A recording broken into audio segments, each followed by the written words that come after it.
구자선지자 제30장 성막과 그 봉사, 이 장은 출애굽기 25장에서 40장, 레위기 4장과 16장에 의거합니다. 모세는 하나님과 함께 산에 머물러 있는 동안 그들 중에 거할 성소를 그들을 시켜 나를 위하여 지으라는 명령과 성막 건축에 관한 완전한 지시를 받았다. 이스라엘 백성들은 배도로 말미암아 하나님의 임재의 축복을 상실하였으며 당분간 그들 가운데 하나님의 성소를 위하여 어, 당분간 그들 가운데 하나님을 위하여 성소를 건립하는 일이 불가능하게 되었다. 그러나 그들이 다시 하늘의 은총이 회복된 후에 위대한 지도자는 하나님 명령을 실행하기 시작하였다. 택함을 입은 사람들은 거룩한 건물을 건축하기 위하여 특별한 기술과 지혜를 하나님께로부터 특별히 부여받았다. 하나님께서 친히 모세에게 성소의 구조를 도면으로 보여주시고 그 크기와 형태와 사용할 재료들과 그 안에 빚지어야 할 모든 기구에 대한 상세한 지시를 주셨다. 손으로 지은 성소는 참 것의 그림자요 하늘에 있는 것의 모형이다. 즉 우리의 대제사장 그리스도께서 당신의 생명을 희생제물로 바친 후 죄인을 위하여 봉사하기로 되어 있는 하늘 성소의 축소판이다. 하나님께서는 시내산에서 하늘 성소의 광경을 모세 앞에 제시하시고 그에게 보여주신 식양에 따라 모든 것을 만들라고 명하셨다. 모세는 이 모든 지시를 주의 깊게 기록하여 그것들을 백성의 지도자들에게 전해 주었다. 성소를 건축하기 위하여 많은 준비와 값진 재료들이 필요하였고 다량의 가장 귀중하고 비싼 재료가 요구되었다. 그러나 여호와께서는 자원하는 허물만을 받으셨다. 하나님께서는 무릇 즐거운 마음으로 내는 자에게서 내게 드리는 것을 너희가 받으라고 모세를 통하여 회중에게 반복해서 명령하셨다. 하나님께 대한 헌신과 희생의 정신이 지극히 높으신 분을 위한 거처를 마련하는 데 있어서 첫째 필요 조건이었다. 아멘. 모든 백성들은 마음을 합하여 응답하였다. 무릇 마음이 감동된 자와 무릇 자원하는 자가 와서 성막을 짓기 위하여 그 속에서 쓸 모든 것을 위하여 거룩한 옷을 위하여 예물을 가져 여호와께 드렸으니 곧 마음에 원하는 남녀가 와서 가슴 핀과 귀고리와 가락지와 목걸이와 여러 가지의 금품을 가져왔을 때 사람마다 여호와께 금 예물을 드려 그 청색, 자색, 홍색 실과 가는 배실과 염소털과 붉은 물들인 수양의 가죽과 해달의 가죽이 있는 자도 가져왔으며 무릇 은과 노수로 예물을 삼는 자는 가져다가 여호와께 드렸으며 무릇 섬기는 일에 소용되는 조각목이 있는 자가 가져왔다. 마음이 슬기로운 모든 여인은 손수 실을 낳고 그 낳은 청색, 자색, 홍색 실과 가는 배실을 가져왔으며 마음에 감동을 받아 슬기로운 모든 여인은 염소털로 실을 낳았다. 모든 족장은 수마노와 및 애복과 흉패에 물린 보석을 가져왔으며 등불과 안유와 분향할 향에 소용되는 기름과 향품을 가져왔다. 성소의 건축이 진행되는 동안 백성들 곧 노유를 막론하고 남자와 여자와 아이들이 헌물을 계속 가져왔다. 마침내 일을 맡은 사람들은 가져온 물건이 넉넉하여 쓰고도 남으리라는 것을 알았다. 그리하여 모세는 온 진영에 무릇 남녀하고 성소에 드릴 예물을 다시 만들지 말라고 선포하였다. 이스라엘 사람들의 불평과 그들의 죄로 인한 하나님의 심판의 행렬은 후세대를 경고하기 위하여 기록되어 있다. 그러나 그들의 헌신과 열성과 너그러운 마음은 본받을 만한 것이다. 하나님께 예배드리기를 좋아하고 그분의 거룩한 임재의 축복을 귀중히 여기는 사람들은 모두 하나님께서 그들을 만나실 집을 준비하는 데 있어서 동일한 희생의 정신을 나타낼 것이다. 그들은 그들의 소유물 중에서 제일 좋은 것을 하나님께 헌물로 드리기를 원할 것이다. 하나님을 위하여 짓는 집은 빚이 남아서는 안 된다. 이는 그렇게 함으로 말미암아 하나님의 성호가 더럽힘을 입는 까닭이다. 교회를 짓는데도 옛날 성막을 건축하던 사람들이 말했던 것처럼 더 이상 헌물을 가져오지 말라고 할 만큼 일을 마치기에 충분한 액수의 돈이 너그러운 마음으로 들여져야 한다. 성막은 이스라엘 백성들이 여행하는 동안 그것을 분해하여 운반할 수 있도록 건축되었다. 그러므로 그것은 규모가 작은 것으로 길이가 55피트, 너비와 높이가 각각 18피트에 지나지 않았다. 그러나 그것은 장엄한 건물이었다. 성막의 건물들과 그 기구를 만드는 데 쓰인 목재는 아카시아, 조각목 나무였는데 그 나무는 시내 광야에서 얻을 수 있는 어떤 다른 나무보다도 내구성이 강했다.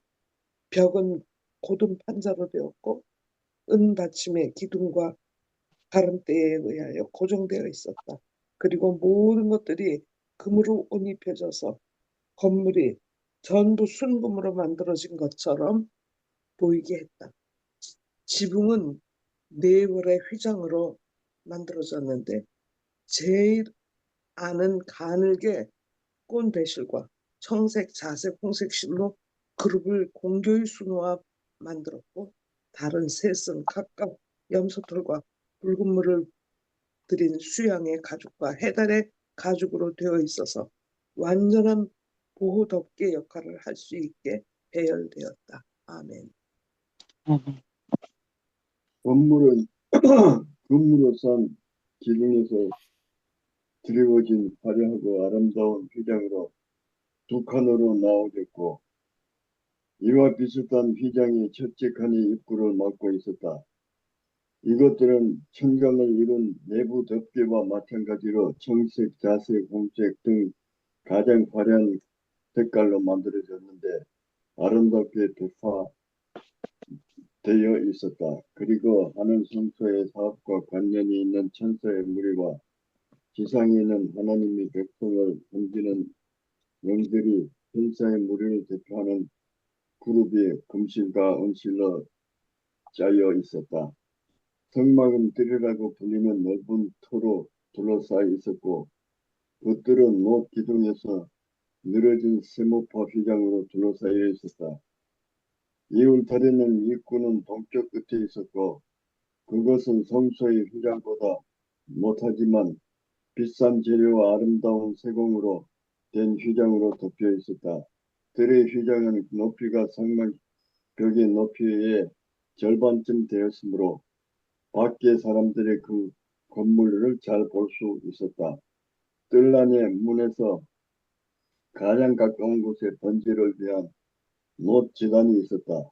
이 제단 위에서 여호와께 화제로 드리는 모든 회색 제물을 불살랐으며 그 제단 불에는 속죄의 피를 뿌렸다. 그 제단과 성막문 사이에 이스라엘 여인들이 즐겨 바친 돌로 만들어진 대야가 있었는데 그것도 못으로 되었다. 제사장들은 거룩한 성소에 들어갈 때 여호와께 번제를 드리기 위하여 제단에 나갈 때에는 언제나 이 대야에서 그들의 손을 씻게 되어 있었다. 첫째 칸인 성소에는 떡상, 촛대 또는 등대와 황단이 있었다. 떡상은 북쪽에 놓여 있었다. 그 상부에 면류관 모양의 장식이 있었으며 전부 수금으로 입혔다. 안식마다 제사장은 이 상비에 유향이 뿌려진 12덩어리의 떡을 두 무더기로 배열하였다. 문연엔 떡 덩어리들은 거룩하다고 생각하여 제사장들이 묻기로 되어 있었다. 남쪽에는 가지가 7개 있는 등대가 있었고 그 위에 7등이 있었다. 그 가지들은 백합화에 비슷한 꽃 모양으로 정교하게 세공되었으며 대가 한 덩어리의 금으로 만들어졌다. 성막에는 창문이 없어 등불이 이르다 일시에 다 꺼지는 일이 전혀 없이 밤낮 빛을 발했다.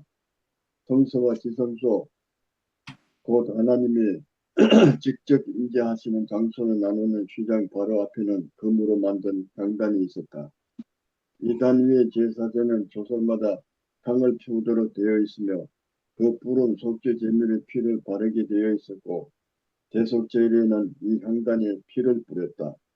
이 단 위의 불은 하나님께서 친히 붙이신 것이며 신성하게 보존되었다. 거룩한 향은 밤낮 없이 성막 전체가 성막의 주인은 물론 문방에까지 그 향기를 풍겼다. 안기장 뒤에는 지성소가 있었다. 그것은 속죄와 중보의 상징적 봉상의 중심이 되었다. 그것은 하늘과 땅을 연결하는 고리를 이루었다. 이 칸에는 덮개 곧 안팎의 금으로 도금되어 있고 꼭대기가 금 면류관 장식으로 들려있는 아카시아 나무가 괴가 있었다. 그것은 하나님께서 친히 십계명을 새기신 돌판의 보관소로 만들어졌다. 그러므로 그것은 하나님의 증거궤라고 불렸으며 십계명이 하나님과 이스라엘 사이에 체결된 언약의 기초였기 때문에 언약궤라고 불렀다. 거룩한 궤의 뚜껑은 시은자라고 불렀다. 이것은 한 덩이의 금으로 만들었고 양쪽 끝에 하나씩 서 있는 정금 그룹들이 거기에 놓여 있었다. 존경과 겸손의 표시로서 각 천사의 한쪽 날개는 높이 쳐들어 있었고 다른 한 날개는 몸 위에 접혀 있었다. 서로 얼굴을 마주 대하고 경건하게 머리를 숙여 곱기를 내려다보는 그룹의 자세는 하늘 천사의 무리가 하늘에 하나님의 율법에 대하여 가지는 존경과 구속의 경륜에 대한 그들의 관심을 나타냈다. 속죄소 위에는 쉐키나 또 하나님의 임재하심이 현현히 영광의 광채가 있었다. 하나님께서는 그룹 사이에 당신의 뜻을 알려주셨다. 하나님의 기별을 때때로 구름 속에 들리는 소리를 통해 제사장들에게 전달되었다. 때로는 바람 쪽 전사 위에 빛이 비치어 시인 또는 간압을 표하고 왼쪽 전선에 그늘이나 구름이 머물러서 불과 또는 거부를 나타냈다. 법계 속에 안치된 하나님의 율법은 의와 심판이 대원칙이었다. 그 율법은 위험한 자에게 사형을 선고하였다. 그러나 그 율법 위에 속죄소가 있었고 그 위에는 하나님의 임재가 나타났으며 거기로부터 속죄의 공로로 말미암아 회개한 죄인들에게 사유하심이 허락되었다.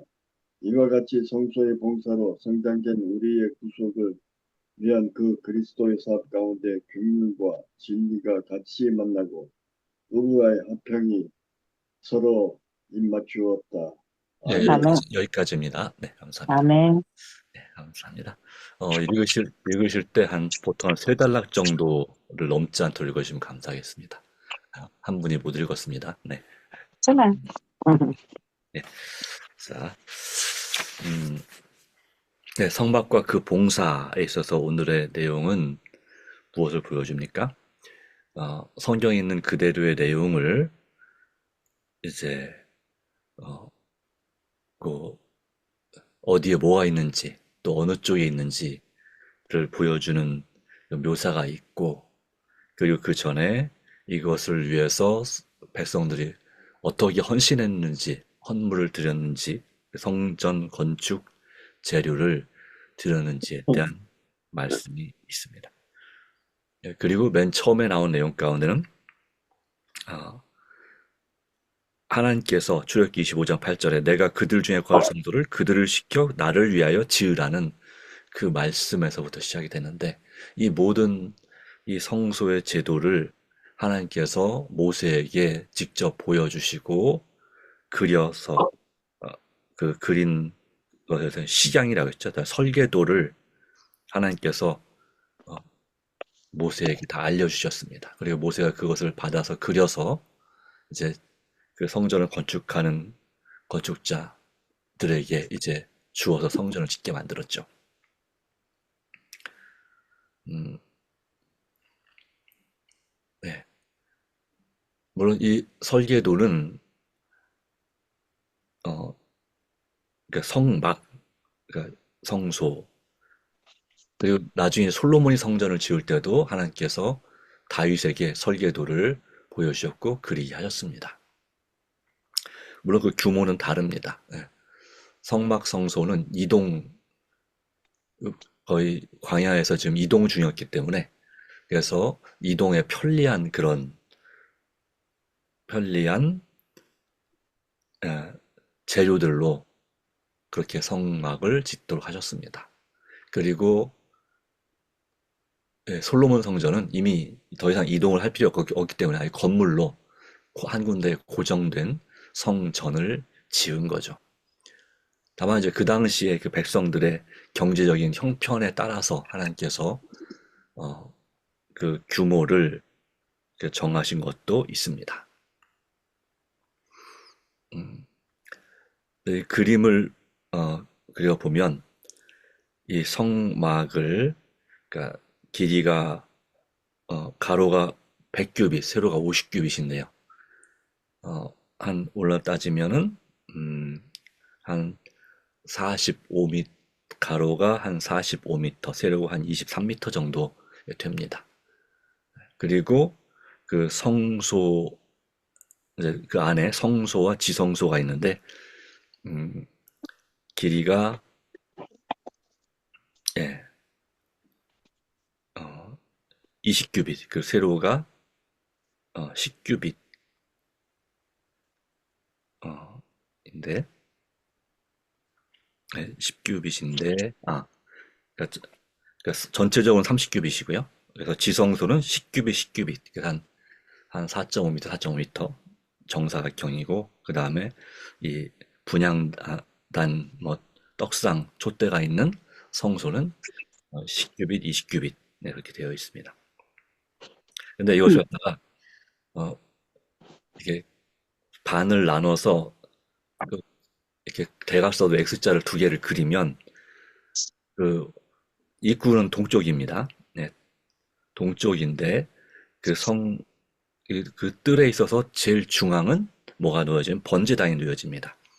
그리고 왼쪽에 반 중에 왼쪽을 가운데를 딱 찾으면 바로 어디가 정확하게 가운데가 되면 지성소의 법궤, 언약궤가 딱 중앙에 놓여져 되어 있습니다. 그래서 예전에 신학생 때 그 성소 그림을 그릴 때 그렇게 그렸었는데요. 중심은 지성소의 법궤 또는 언약궤와 그리고 번제단이 성소의 중심이라고 볼 수 있겠습니다. 성전에. 이 자체는 다 의미가 있습니다. 모든 기물들이 다 예수님을 상징하고 하나님의 은혜를 상징하는 바로 그런 것인데, 자, 그렇다면 하나님께서는 왜 이 성소를, 또 이 성막을 이스라엘 백성들 가운데 지으도록 명령하셨을까요? 예. 그 이유는, 목적은 하나님께서 그들 중에 거하시기 위해서다라고 말씀하고 있습니다. 이스라엘 백성들의 삶의 한 가운데에 임재하시기 위해서 성소, 성전, 예, 또는 성막이 건설된 것입니다. 예, 바로 얼마 전에 이 금송아지 사건은 배도로 말미암아 하나님의 임재와 축복을 상실했습니다. 그렇지만 그럼에도 불구하고 하나님의 은혜가 다시 주어져서 그들 가운데 하나님의 은총이 회복된 후에 위대한 지도자는 하나님의 명령을 실행하기 시작하였다. 그래서 출애굽기는 출애굽을 위한 모세의 탄생부터 시작해서 바로 이 성막 성소를 건축하고 봉헌하는 것으로 끝납니다. 출애굽기가. 그중에 거의 절반 가까이가 바로 25장부터 40장까지니까요. 거의 절반 가까이가 바로 성전 짓는 거 관련된 이야기로 되어 있습니다. 자, 이 성전은, 이 성막 성소는 전적으로 무엇에 의해서 그 재료가 마련됐습니까? 건축도 마찬가지고 자원하는 성도들의 그 헌물로 또 헌금으로 지어졌습니다. 그리고 그 건축하는 건축자들도 역시 하나님께 택하심을 받고 자원하는 마음으로 그들이 이 성막 성소를 건축했습니다. 그 재료들은 특별히 그 가장 기본 재료는 뭐였냐면 이 조각목이라고 해서 이 사막에 자란 아카시아 나무가 재료였습니다. 이 아카시아 나무는 지금 가서 봐도 이 광야는 이렇게 아주 큰 나무가 별로 없습니다. 우리나라에서 보는 아카시아 나무보다 훨씬 한 절반 이상 작습니다. 다시 말하면 그 나무가 이렇게 굵지도 않습니다. 한아름 되는 것은 거의 없다고 봐야 되겠죠. 네. 그렇다면 이 나무를 다 베어가지고 말려서 쪼각쪼각 된 것을 이렇게 붙여서 만들어야 됐다는 얘기거든요. 그런데 이 조각목은 그 당시에 그렇게 뭐 좋은 나무는 아니었습니다. 단단하긴 했지만 좋은 나무는 아니었습니다. 오늘날에도 이 아카시아 나무로 어떤 건물을 짓는 그런 목재를 쓰는 경우는 거의 없습니다.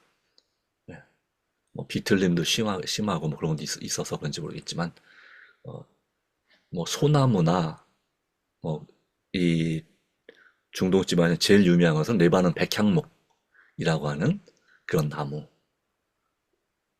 그런 나무들이 건축 재료로 쓰여졌는데 지금 이 광야에서는 이 백향목을 구할 수 없었기 때문도 있겠지만 어쨌든 이것은 무엇을 의미할까요? 보잘것없는 이 사막의 흔한 나무는 바로 우리 사람들의 모습을 보여줍니다. 하나님 앞에 그렇게 뭐 가시나무보다는 조금 낫지만 보잘것없는 우리의 상태를 주님께 드리게 될 때 주께서 거기에 무엇으로 둘러쌌습니까? 금으로 또는 노스로 그 나무를 감싸서 이 판을 각종 성전 기구와 또 벽을 막는 도구, 벽으로 또 그렇게 만드셨습니다. 그것처럼 우리가 전적으로 주님 앞에 자신을 부족하지만 나의 모습 이대로 드릴 때 하나님께서 우리에게 정말 가장 하나님 보시기에 정금처럼 귀하게 쓰이는 그 하나님의 역사가 되어 일어날 수 있다는 사실을 보여주고 있습니다. 그 여러 도구들도 마찬가지입니다. 자원한 마음으로 드려진 특별히 이 물두멍을 주목할 필요가 있는데 이 물두멍은 바로 노수로 만들어졌는데 그러니까 밖에 있는 것들은 그러니까 물두멍과 번제단은 노수로 만들어졌고 이 성소 안에 있는 기물들은 금으로 그러니까 조각목에다로 만든 다음에 금으로 쌌습니다. 물론 밖에 있는 것도 일단 나무로 만들고 밖에를 노수로 싼 것입니다. 그런데 이 물두멍은 재료가 뭐였다고 그랬습니까? 성경에도 기록이 있습니다. 그 여인들이 쓰는 손거울. 예. 지금처럼 유리로 된 거울이 없었습니다. 그 당시엔 그냥 밝은 뭐 청동 거울이든지 뭐 황동이든지 노스로 된 거울이었습니다. 물론 얼굴이 비치긴 하는데 얼굴 모양은 선명하게 비치는데 색깔을 오늘날 유리처럼 색깔까지 선명하게 나오진 않지만 어쨌든 그 여인들이 귀하게 여기던 그런 쓰는 집안에 그 당시에 자리에 한두 개밖에 없을 만한 그 거울을 여인들이 물두멍을 위해서 헌신해 드렸다는 거죠. 대단한 거죠. 어떻게 본다면 지금으로 따진다면 내가 여성들이 쓰는 가장 귀한 물건 중에 하나를 하나님 앞에 구별해 드렸다는 것입니다. 네. 우리가 오늘날도 마찬가지입니다. 우리 하나님 앞에 헌신할 때 우리는 하나님께 우리가 아끼고 귀하게 생각하는 가장 좋은 것을 주님 앞에 드리는 것이, 내게 있는 모든 것, 물론 모든 것을 드리는 건 좋겠지만 그 중에서 가장 좋은 것을 첫째로 드리는 것이 필요하다라고 하는 것입니다. 왜 그래야 될까요? 왜 그 당시 여인들은 자기들이 가장 아끼는 물건을 하나님께 드리기로 결심했을까요? 네. 하나님의 사랑. 네. 하나님의 선하심과 은혜에 감사하는 마음으로 말을 그렇게 드려도 전혀 아깝다고 여기지 않을 만한 생각이 들었다고 하는 것입니다. 그런 의미에서 볼 때 이 모든 것들은 하나님의 섭리와 은혜 가운데서 또 그렇게 드림으로써 결국 그것이 손해가 되는 것이 아님을 분명하게 보여줍니다. 마지막으로 하나 더 짚는다면 이 번제단, 그 언약궤는 하나님의 십계명을 그 안에 보관하도록 그렇게 되어 있었습니다. 십계명의 뚜껑이 덮개가 시은소였고 그 위에 바로 두 그룹 천사가 그렇게 손을 모으고 경건한 모습으로 그 법궤를 내려다보는 모양으로 되어 있었습니다. 바로 이것은 이 십계명은 하나님의 공의를 상징하고 사랑을 상징하지만 또 그 하나님의 공의의 율법을 덮는 시은소, 하나님의 은혜가 또 시은좌라고도 말하죠. 하나님의 은혜가 임재하는 곳. 바로 그 공의에 앞서서, 사랑의 공의에 앞서서 먼저 하나님의 은혜가 우리에게 임할 필요가 있음을 보여주고 있습니다. 그리고 하나님의 은혜로 거기에는 하나님의 임재를 상징하는 영광의 광채, 셰키나라고 불리는 하나님의 영광의 광채가 있었습니다. 그것은 바로 물론 구름도 있었지만 하나님의 영광의 광채는 하나님께서 거기 계시다는 사실을 보여주고 있습니다. 바로 오늘날 우리 교회, 그리고 우리 가정, 우리 마음 가운데도 하나님께서 거기 계시는 하나님의 임재가 체험되어지고 하나님의 영광이 나타나는 경험이 필요하지 않을까요? 속죄소 위에는 그 위에 하나님의 임재가 나타났으며 거기로부터 속죄의 공로로 말미암아 회개한 죄인에게 사유하심, 즉 용서가 허락되었다. 그리고 그 모든 봉사가 상징된 우리의 구속을 위한 그리스도의 사업 가운데 긍휼과 진리가 만나고 의와 화평이 서로 입을 맞추었다. 바로 주님의 은혜 가운데서 우리가 의롭게 되고 우리 마음에 참 평화가 임하는 것입니다. 하나님의 임재와 은혜가 함께하기를 간절히 바랍니다. 기도하겠습니다. 하나님, 오늘도 우리 마음이 주님 앞에 온전히 드려지기를 간절히 바랍니다. 그래서 세속적인 삶에서 우리가 거룩하게 되기를 간절히 원합니다. 이를 위한 우리의 헌신이 필요합니다. 우리의 가장 귀하고 좋은 것을 주님께 드려야 하고 뿐만 아니라 헌신은 우리의 나쁜 것, 죄된 습관과 성향까지도 모든 부정적인 감정까지도 주님께 드리는 것이 헌신이라 하셨습니다. 오 주님, 그리함으로 우리의 모든 죄가 용서되고 주님의 은혜로 우리가 믿음을 갖게 되고 그 믿음으로 우리 하나님과 우리의 가족과 이웃들을 진정으로 사랑하는 성도가 되게 하여 주시옵소서.